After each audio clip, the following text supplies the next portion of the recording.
every one of them had blood on their doorpost, and those who had the blood the next day walked away from slavery and were very wealthy. Every one of them. All 3 million of them. However, those who did not have the blood had catastrophic event. Every one of them occurred in their home. So who should worry? It should not be the believer with the blood. God did not tell me back in 10 that I was to be an apostle of encouragement to his people because of what is coming on the earth. Because if he was talking about new crops coming in that's going to feed everybody, then that would have been a wasted thing for him to tell me. So, with that in mind, do you have anything to add to that, baby? No. Not really. The main thing is that we have to be in God's system of operation. We have to really trust God. Because that's what the blood applied on the doorpost was. They were trusting God to have the, to be passed over. So we have to really trust God and know that we're going to be taken care of, or else, we won't. So you have to really, just really trust God. I want to read a scripture before we start into that. Psalms 33, verse 12 through 19.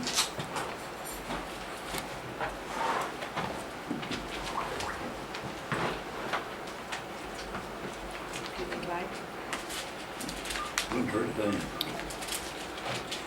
I'm going to look like an old man. I'm going to pull these glasses down over my nose. Verna tells me this makes me look like an old man.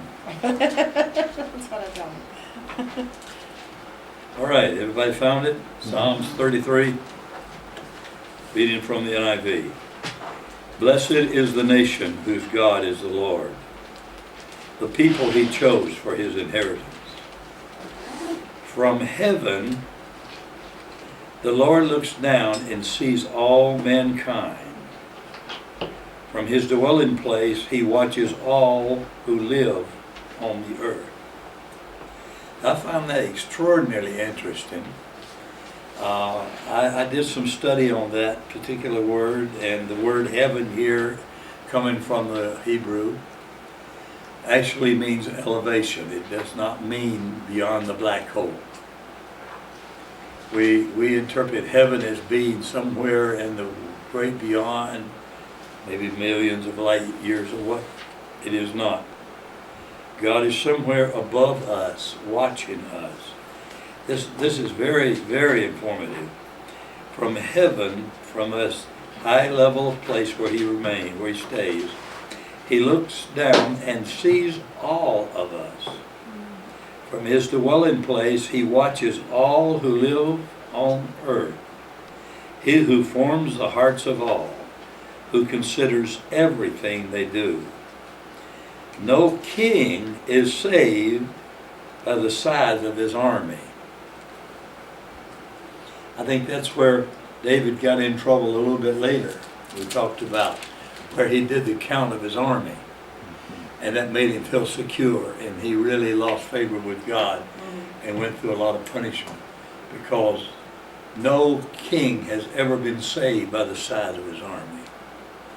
No warrior escapes by his own great strength. A horse is a vain hope for deliverance. Despite all its great strength, it cannot save. But the eyes of the Lord are on those who fear him, and those whose hope is in his unfailing love, to deliver them from death and keep them alive in famine. So our goal is to never ever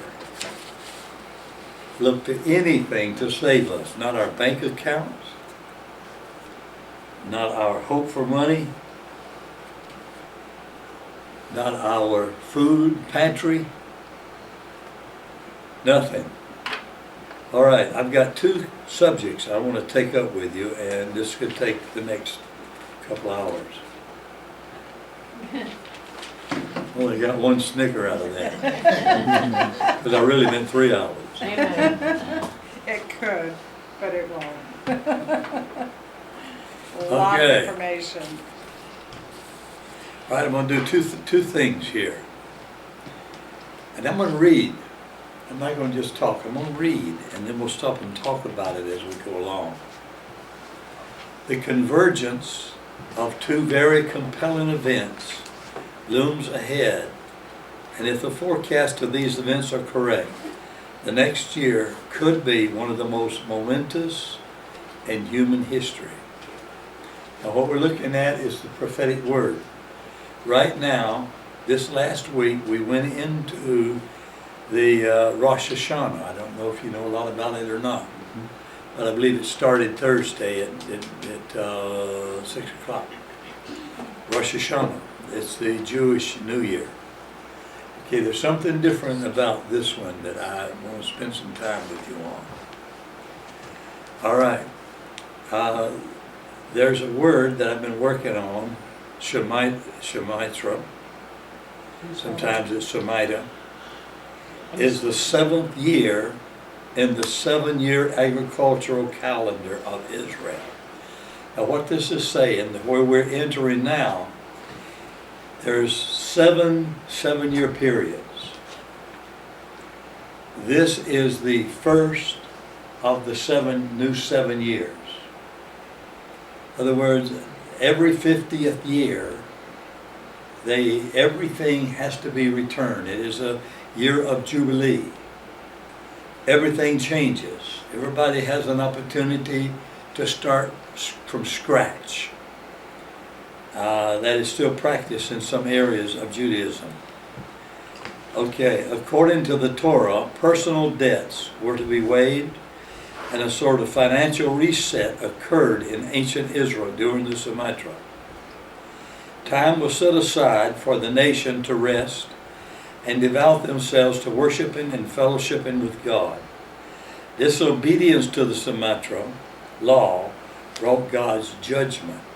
If you want to look up some scriptures, Exodus 23, 10 through 11 is very revealing.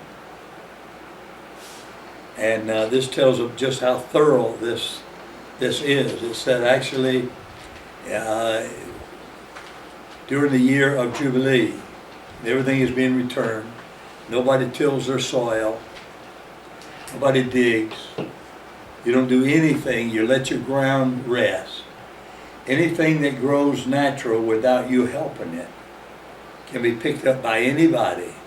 It says your fields, I believe I read your vines, your vineyards, your olive trees, whatever you got that produces without you.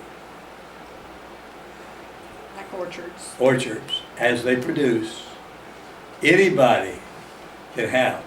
And this is stated in this particular scripture, this is due to help the poor.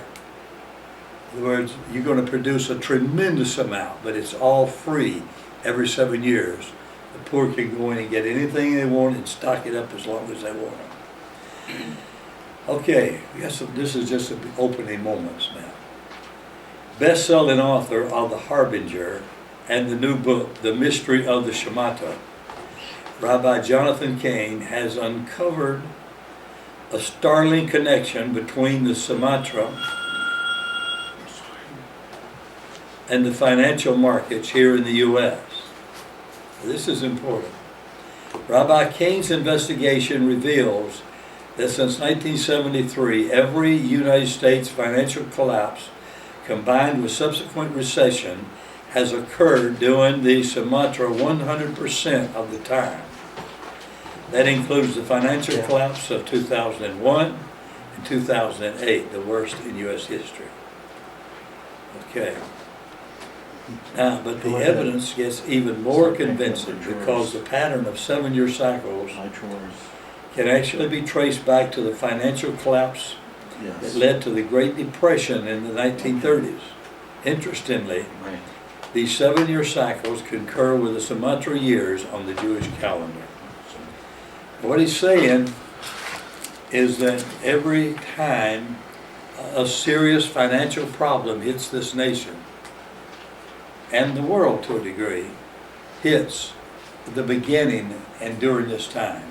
Okay, well, the ground is not being told, is not being handled. Till. Okay, Rabbi Kane is quick to admit that he is not predicting an economic meltdown during the next Sumatra year, beginning September the 24th, 2014. That's last week. But he does warn his audience to take note of the correlation he has uncovered. His caution has not prevented others from speculating from the financial markets that they may be affected, however. Reportedly, billionaire investors like Warren Buffett, John Paulson, George Soros, Carl Icahn, and others are unloading large shares of stocks in companies such as Johnson & Johnson's, Procter & Gamble, Kraft Foods, etc. ZeroHedge.com, the popular financial blog, recently disclosed the not-so-quiet preparations these billionaires are making for an impending market correction. Now, we hear this everywhere we turn, that there will be this year a serious market correction, that it could drop so low. And what was that term I used yesterday?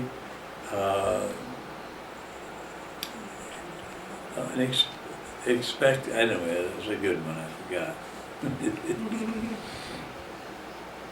Okay, in the past, such corrections have resulted in economic crisis and recession. Others have speculated on the possible dollar collapse and various potential scenarios related to the financial markets in the U.S. All right, just a little bit further, then we'll stop and talk. Subsequent convergent event, possibly connected to the Sumatra in the blood moon tetra discovered by Pastor Mark Blitz. The first of the tetra occurred April 15, 2014. And the next will appear, and will appear October the 8th. That's this coming next week.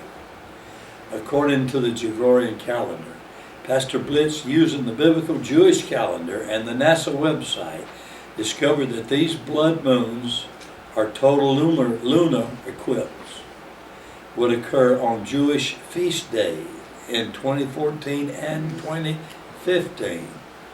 Most notable of these in relation to the upcoming Shemitah year, and will be the final blood moon on the Feast of Tabernacles, September the 28th, 2015. I find that extremely, extremely bothersome if we are going to look at the way things will continue. Okay, the third of the blood moons will occur on the Feast of the Tabernacle, 2015. Now, many people, I'll go on into it and share with you what they're saying. This is also the date for the celebration of the end of the Sumatra year to be held at the Western Wall in Jerusalem. Okay. Thank you for watching. Bless you.